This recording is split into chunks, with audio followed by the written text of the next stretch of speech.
j'espère que vous allez bien. Je vous reprends pour la suite de ma vidéo sur les sagas historiques que je vous conseille de lire. Je me suis trop emballée dans la première vidéo et j'étais déjà à plus d'une demi-heure, donc pour les 3 premières périodes historiques, sachant que je ne vous avais pas encore parlé de ma saga préférée de tous les temps, de toute la vie. Du coup, je me suis arrêtée et voilà, je vous reprends pour continuer avec ma saga de l'époque moderne et ensuite une saga qui se passe à l'époque contemporaine. Et ben c'est parti. One by the water we drink to the dregs, look at the stones on the riverbed. Alors je vais vous faire un petit aveu. Cette vidéo, je l'ai faite parce que je voulais absolument vous présenter la saga que je vais vous présenter maintenant, qui est ma saga préférée de tous les temps, que j'ai lue et relue, je dirais au moins une dizaine de fois. Je l'ai découverte quand j'étais au collège. Je me souviens, en vacances, il y avait une petite bibliothèque avec quelques bouquins. Et j'ai pris un tome, j'aimais bien lire déjà des romans historiques. J'ai pris le premier tome de cette histoire.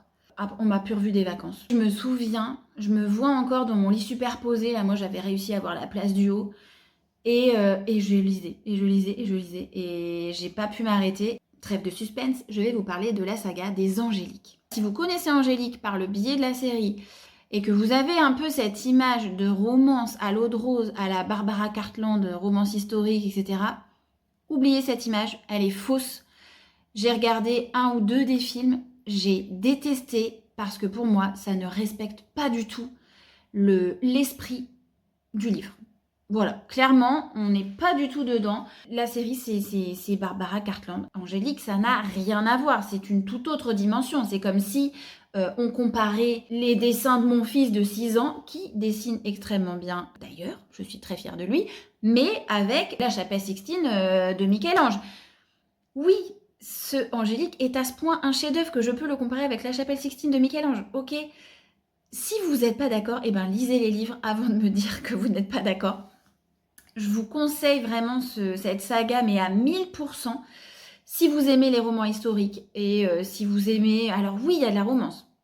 Clairement, il y a de la romance, mais c'est pas la romance, la base de l'histoire. L'histoire, c'est l'histoire d'Angélique. C'est l'histoire d'une femme.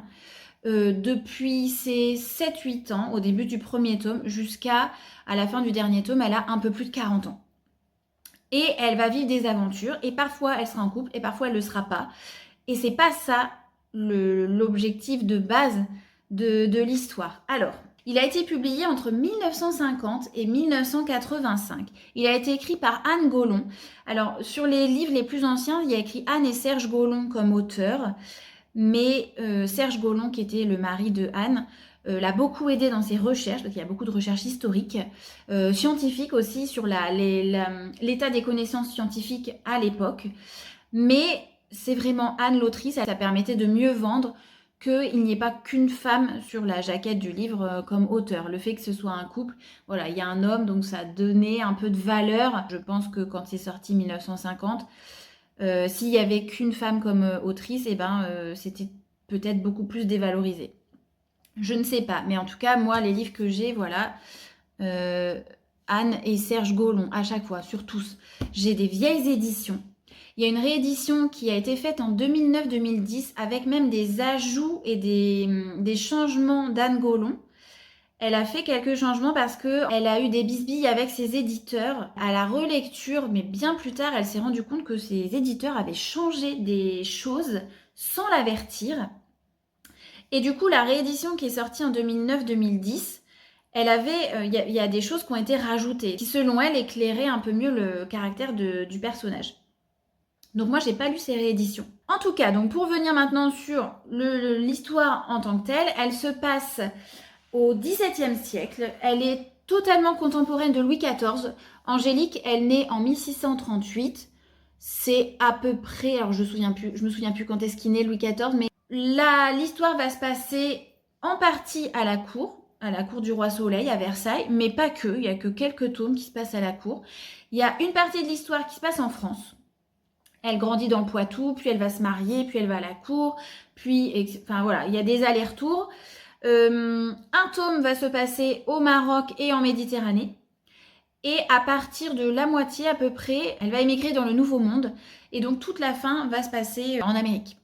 Et à chaque fois, pour chacune de ces scènes, on va dire, on va retrouver la précision historique incroyable d'Anne Gollon, qui est en fait devenue une spécialiste du XVIIe siècle. Et un peu surtout, parce que c'est pas juste la France de Versailles, c'est pas juste la noblesse, elle a fait les guerres de religion, elle a été, puisque Angélique se retrouve un moment au Maroc dans le gynécée d'un sultan, voilà, il y a tout ça, il y a les chevaliers de Malte, il y a les réformes protestantes, l'annulation de l'édit de Nantes, c'est pas annulation le mot que je cherche, mais voilà, donc le fait que l'édit de Nantes soit devenu caduque et donc on se remet à chasser les protestants.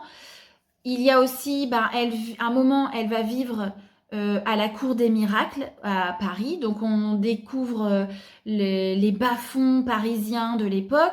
Et puis dans le Nouveau Monde, on va rencontrer des tribus indiennes, mais on va rencontrer aussi des émigrés anglais, puisque à ce moment-là, la France et l'Angleterre se sont pas encore tout à fait, ont commencé à se partager l'Amérique. Donc la France, elle est plutôt en haut avec le Québec, etc. L'Angleterre plutôt en dessous. Et donc, il va y avoir des relations plus ou moins conflictuelles avec les Anglais qui, eux, sont plutôt protestants, voire même plus, et les Français qui sont plutôt catholiques. Et puis les Indiens dans tout ça, on va essayer de concilier un peu la découverte de ce nouveau peuple et essayer de les respecter ou pas d'ailleurs. Donc tout ça, on va découvrir. Donc encore une fois, je vous l'ai dit, quand je lis des romans historiques, moi j'ai l'impression d'apprendre plein de choses. Je suis une vraie éponge. Alors je retiens pas forcément tout, donc quand je les relis, je réapprends des choses parce que c'est tellement foisonnant de détails. On va trouver plein de personnages historiques aussi. Alors Louis XIV forcément, mais Madame de Montespan, la marquise de Maintenon, donc ça c'est quand on est à Versailles. Mais quand on est au Canada, il va aussi y avoir le gouverneur de Québec, je sais plus comment il s'appelle, mais c'est un personnage qui a existé. Quand elle est à Paris, il y a aussi toute l'histoire des poisons, le scandale des poisons à la cour de Louis XIV. Donc on va vraiment être là-dedans aussi. Donc voilà un petit peu pour l'univers dans lequel on va évoluer. Pour ce qui est des personnages, alors, on peut s'identifier à Angélique, surtout quand elle est petite. Disons qu'elle a un caractère que moi j'aimerais beaucoup avoir, aventureux, curieux, elle s'émerveille de tout, quand elle est dans la nature, elle découvre plein de choses, et elle se sent bien, et elle se sent en harmonie, mais quand elle est avec d'autres personnes, elle apprécie les gens, et elle est curieuse de ces gens-là, et puis elle aime bien rencontrer des nouvelles personnes, elle est tolérante, en fait elle est quand même profondément humaine. Elle a tout de même des défauts, elle va devoir faire des choix et elle va vivre des choses vraiment difficiles. En fait, sa vie, c'est pas parce que c'est une femme qui attire les regards des hommes ou qui s'intéresse à tout, c'est pas suffisant pour avoir une vie parfaite. Elle va souffrir, elle va faire souffrir, elle va traverser des moments très difficiles, des moments traumatisants. On sait, elle va être traumatisée par certains événements dans sa vie. Et c'est pour ça qu'elle est aussi profondément humaine et profondément attachante. Alors pour ce qui est des autres personnages, comme on est quand même sur une saga, et c'est l'avantage des sagas, c'est pour ça que j'aime beaucoup ça, c'est qu'on peut vraiment prendre le temps de connaître les personnages. Là pour le coup, il n'y a pas du tout de manichéisme. On est sur des personnages totalement humains, avec leur caractère, avec leurs défauts. Et on va apprécier des personnages qui sont pas forcément parfaits, qui sont pas forcément adorables, qui vont faire des trucs pas cool. Et il y a des personnages qu'on va détester, alors que, juste c'est des pauvres malheureux des fois, mais non, c'est tout, ceux-là, on les aime pas, et il y en a qu'on aime bien. Mais on va tous... Je trouve que Anne Gollon, elle sait décrire les personnages, et on a tous quand même une certaine empathie envers tous ces personnages. Alors...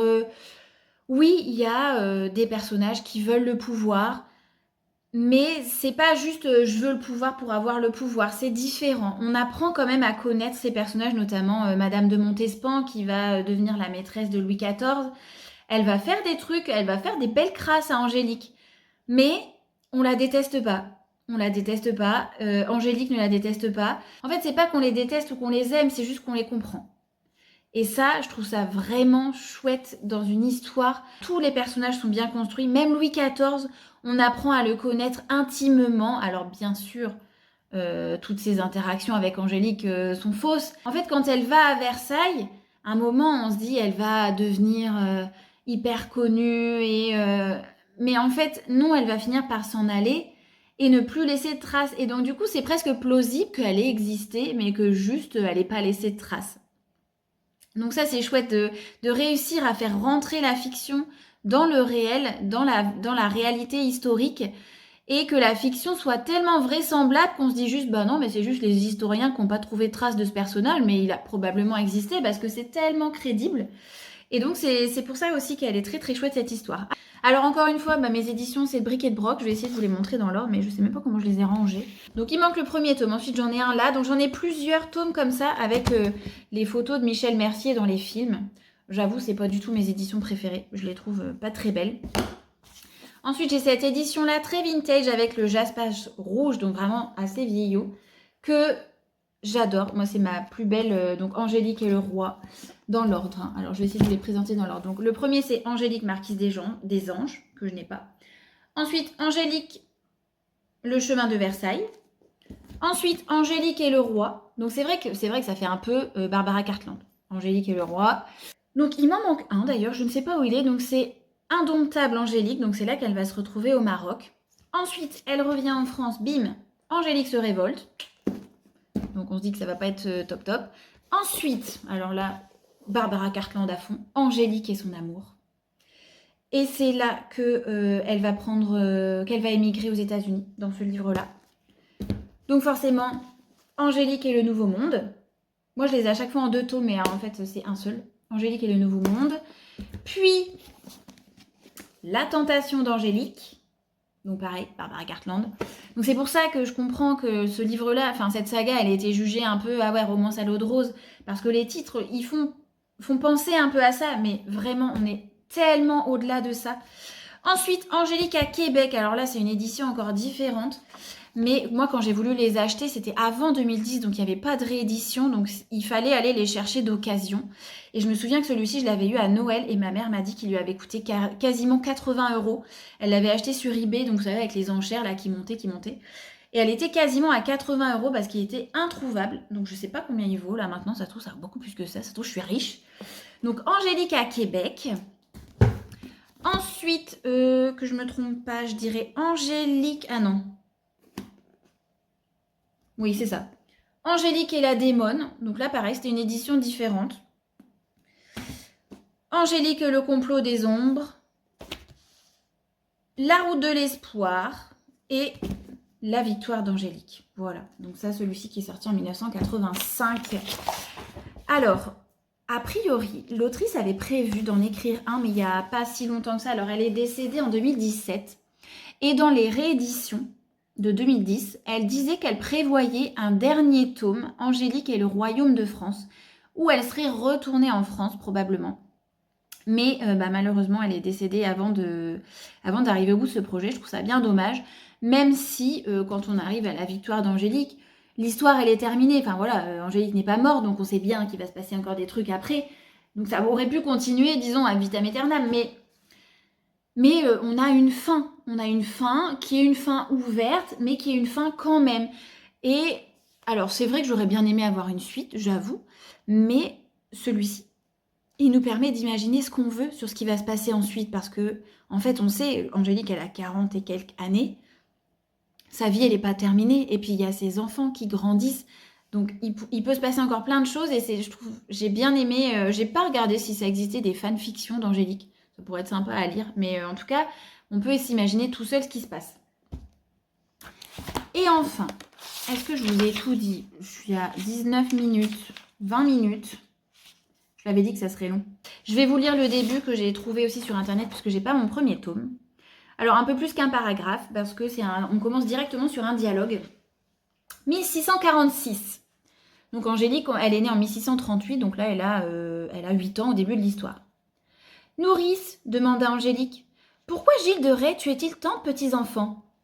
Pour le démon, ma fille. Gilles de Rais, l'ogre de Machecoul, voulait être le seigneur le plus puissant de son temps. Dans son château, ce n'était que cornues, fioles, marmites pleines de bouillon rouge et de vapeurs affreuses. Le diable demandait le cœur d'un petit enfant offert en sacrifice. Ainsi commencèrent les crimes. Et les mères atterrées se montraient du doigt le donjon noir de Machecoul, environné de corbeaux tant il y avait de cadavres d'innocents dans les oubliettes. Les mangeaient-ils tous interrogea Madelon, la petite sœur d'Angélique, d'une voix tremblante. Pas tous, ils n'auraient pas pu, répondit la nourrice. Penchée sur le chaudron où le lard et le chou mijotaient, elle tournait la soupe quelques instants en silence. Hortense, Angélique et Madelon, les 3 filles du baron de Sensé de Monteloup, la cuillère dressée près de leurs écuelles, attendaient la suite du récit avec angoisse. Voilà, donc encore une fois, on arrive tout de suite dans l'action. On est sur une scène qui est en train de se passer au château de Monteloup, là où habite Angélique. Elle est fille d'un seigneur très très très pauvre, mais bon, ils vivent quand même dans leur château, ils font quand même partie de la noblesse. Et donc on va suivre l'enfance, dans le premier, c'est surtout l'enfance d'Angélique, jusqu'à, je crois, son mariage, jusqu'à ses 17-18 ans, quelque chose comme ça. Cette saga, j'avais absolument envie de la réhabiliter et j'espère que je vous ai donné envie de la lire parce qu'elle est absolument géniale et vraiment, si vous aimez les livres historiques, mais alors foncez. Et si vous n'aimez pas les livres historiques, eh ben, peut-être bien que vous devriez commencer avec celui-là. I can tell from your eyes, you never been by the riverside. Et enfin, je termine avec ma présentation de saga historique et cette fois-ci, je suis à l'époque contemporaine. Alors, c'est pas la saga pour laquelle j'ai plus de choses à dire, je voulais absolument en prendre une pour l'époque contemporaine, mais j'en ai moins trouvé qui m'ont marqué. J'en ai lu pas mal, les Casalets, la Villa aux étoffes et même d'autres. Ken Follett, il a fait aussi une saga qui se passe à l'époque contemporaine. Souvent, on est quand même autour du XXe siècle. Et donc, j'avais envie de vous présenter quelque chose de différent, quelque chose de plus original. Et j'ai choisi de vous présenter ce livre qui est ici. Alors, 1000 femmes blanches de Jim Fergus. Alors, c'est un gros pavé, c'est parce que c'est l'intégrale. En fait, il y a 3 romans qui ont été mis en un seul. Donc, moi, je les ai tous lus. Et vraiment, c'est une très, très, très belle lecture. Et c'est pour ça que ça change un peu des sagas familiales que j'adore, clairement. Mais là, on est sur quelque chose de très différent et je pense qu'il mériterait d'être beaucoup plus connu. Donc ça se passe à la fin du 19e siècle, 1870-1880. Donc on est avant, bien avant le 20e siècle avec la Première, la Seconde Guerre mondiale, on n'est pas du tout là-dedans. Ça se passe aux États-Unis, c'est Jim Fergus, il est américain. Ça a été publié en 2000. Premier tome en 2000, le dernier tome en 2016. Donc c'est une des sagas les plus récentes en plus que je vous ai présentées parce que je vous ai présenté beaucoup de vieilles sagas. C'est une saga qui m'a énormément touchée et c'est pour ça aussi que je voulais vous la présenter, vraiment partir sur quelque chose de différent. Donc pour ce qui est du synopsis, en fait, on nous raconte l'histoire de femmes. Et ça aussi, j'ai bien aimé. On est centré vraiment sur les femmes. Et je trouve que l'auteur écrit bien. C'est un homme, mais ses personnages principaux sont des femmes. Et je trouve que les personnages sont parfaitement crédibles. Donc un chef Cheyenne se rend à Washington en 1874 pour demander au président Grant 1000 femmes blanches contre 1000 chevaux. Pour permettre la survie de sa tribu et surtout l'intégration des descendants dans la civilisation blanche. Ce chef indien se dit si des Indiens ont des enfants avec des femmes blanches, eh ben, ces enfants seront des métis et réussiront plus facilement à s'intégrer dans la vie des Blancs. Parce que là, ça y est, on n'est plus sur Angélique où on découvre les Indiens. Les Indiens ne sont pas encore parqués dans des réserves, mais on n'en est pas loin. Ça commence et il y a presque plus de tribus indépendantes, de tribus sauvages, entre guillemets, qui vivent indépendamment et qui arrivent à garder leur façon de vivre ancestrale. Il y en a de moins en moins. Et justement, ce chef Cheyenne fait partie des tribus qui arrivent à garder leur type de vie ancestrale. Mais il voit bien que c'est de plus en plus compliqué. Les Blancs grignotent le territoire petit à petit. Et donc, il se dit que peut-être, si on arrive à se mélanger, eh ben, on va réussir à vivre en bonne intelligence tous ensemble. Donc, c'est ce qu'il espère. Alors, évidemment, le fait qu'il demande 1000 femmes blanches contre 1000 chevaux, ça provoque un tollé. Tout le monde est absolument choqué qu'on puisse vendre des femmes blanches et il est hors de question que des femmes blanches à vivre avec des sauvages, etc. Blablabla. Ça, c'est le discours officiel. Mais officieusement, il se trouve que certaines personnes se disent bah, c'est peut-être pas une mauvaise idée. Peut-être qu'on pourrait leur envoyer nos femmes de mauvaise vie, des femmes qui sont qui sont emprisonnées pour prostitution ou autre, ou des femmes qu'on trouve dans des asiles d'aliénés, parce qu'il se trouve qu'à cette époque-là, il y avait beaucoup de femmes qui étaient internées de manière totalement arbitraire, juste parce que le mari le demandait. Donc, il y a une centaine de femmes qui vont même carrément se porter volontaires pour aller vivre avec les sauvages parce que, et elles le disent dans le livre, ben, elles ont tellement été maltraitées par la civilisation blanche qu'elles ne voient pas ce que des sauvages pourraient leur faire de pire. Donc elles décident d'y aller. Et en fait, ce livre, il est écrit sous la forme d'un journal intime. On suit May Dodd, une des femmes qui va décider d'aller vivre avec les sauvages, totalement sans aucune préparation. C'est juste, on va l'envoyer là-bas et puis vous verrez bien ce que ça donne. Et elle va écrire un journal où elle va donner un peu toutes ses impressions. Elle va expliquer comment ça va se passer et ses réflexions intérieures. Et c'est très beau parce qu'elle va vivre dans cette communauté, dans ces tribus indiennes et elle va découvrir que les sauvages, c'est pas forcément ce qu'on croit. C'est un petit peu ce qu'on sait maintenant. On sait que les Indiens ont été absolument brutalisés, qu'on les a traités de sauvages, alors qu'en vrai, c'était juste une civilisation différente. Et donc, pour ce qui est de l'univers, c'est là, pour le coup, j'ai beaucoup aimé parce que c'était une période que je ne connaissais pas du tout. Fin du 19e siècle aux États-Unis, le moment où les dernières tribus indiennes un peu indépendantes vont finir par être parqués dans des réserves, parce que c'est ça qui est pas facile avec ce livre, c'est qu'en fait la fin de l'histoire on la connaît.